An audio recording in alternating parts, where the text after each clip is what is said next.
नमस्कार दोस्तों, आइए आज हम गंगा नदी का कैसे बनती है पूर्ण रूप से आज उसके बारे में पूरा विस्तार से आज समझेंगे। गंगा नदी के बारे में आज हम उत्तराखंड राज्य से आगे पीछे बढ़ेंगे। आज जहाँ तक गंगा नदी बनती है पूर्ण रूप से गंगा नदी का किस प्रकार विस्तार होता है उस प्रकार को समझेंगे। देखिए, सबसे पहले हम यमुना नदी को देखते हैं। यमुना नदी बंदरपूंछ हिमनद बंदरपूंछ पहाड़ी है, वहाँ पर क्या एक हिमनद है, बंदरपूंछ हिमनद से निकलती है और यही यमुनोत्री होते हुए सीधे गंगा नदी में आकर मिल जाती है।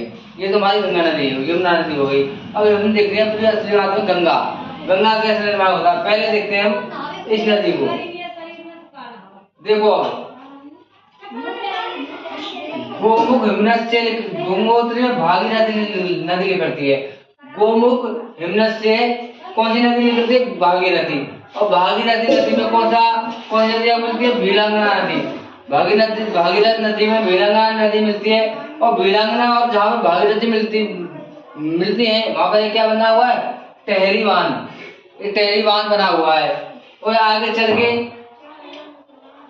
ये देवप्रयाग स्थान पर मिल जाती है अलकनंदा नदी में। अब देखो अलकनंदा नदी कैसे बनती है। देखो, नीति दर्रे से धौली गंगा नदी निकलती है नीति दर्रे से। और इधर सौंदमपुर दर्रे से विष्णु गंगा नदी निकलती है। कौन सी नदी निकलती है? विष्णु गंगा।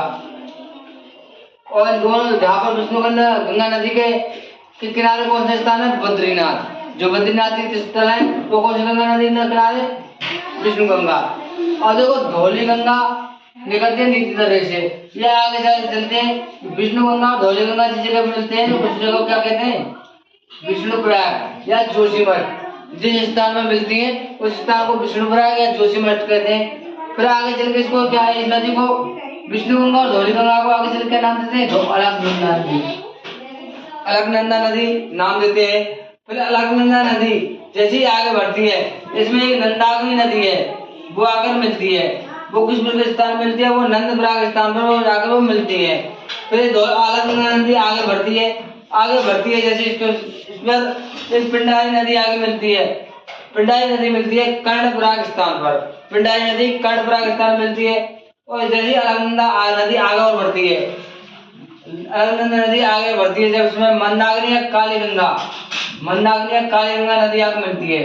काली गंगा नदी मिलती है हमारे रुद्रप्रयाग स्थान पर। मंदाकिनी या काली गंगा नदी आगे मिलती है रुद्रप्रयाग स्थान पर। और यहाँ से आगे बढ़ती है अलकनंदा, इसका नाम अलकनंदा ही रहेगा यहाँ पर। अब अलकनंदा नदी आगे बढ़ती है और इधर भागीरथी नदी आगे मिलती है जिस स्थान पर, उस स्थान को हम कहते हैं देवप्रयाग स्थान पर। भागीरथी नदी और अलकनंदा नदी दोनों आकर मिलती हैं तो इस नदी का नाम पड़ता है फिर गंगा। फिर बनती है हमारी गंगा। और गंगा नदी के किनारे दो बढ़िया प्रसिद्ध स्थान है, ऋषिकेश और हरिद्वार। हमारा जो धार्मिक स्थान है हरिद्वार पड़ता है। फिर आगे निकल जाती है और आगे चल के गंगा नदी बन जाती है। और गंगा नदी को नदी आगे मिलती है यमुना। ये गंगा की सबसे बड़ी सहायक नदी है यमुना नदी, जो बंदरपूंछ हिमनद से निकलती है। इस प्रकार से देखिए, इस नदी को हम आगे और समझेंगे। यह उत्तराखंड राज्य का पूरा नक्शा है और इस प्रकार से बताया है कि खाबर कौन सी मिलती है, अलकनंदा कहाँ मिलती है, नंदाकिनी कहाँ मिलती है, नंदप्रयाग कहाँ मिलती है, पिंडारी कहाँ मिलती है। ये सारी नदियाँ हैं और सारी नदियों के जो अलग अलग स्थान है जहाँ पर विष्णु गंगा और धौली गंगा मिलती है विष्णुप्रयाग स्थान। फिर इसका अलकनंदा नाम पड़ता है। अलकनंदा नदी नंदाकिनी से मिलती है नंदप्रयाग स्थान पर। पिंडारी नदी मिलती है फिर अलकनंदा में तो कर्णप्रयाग स्थान।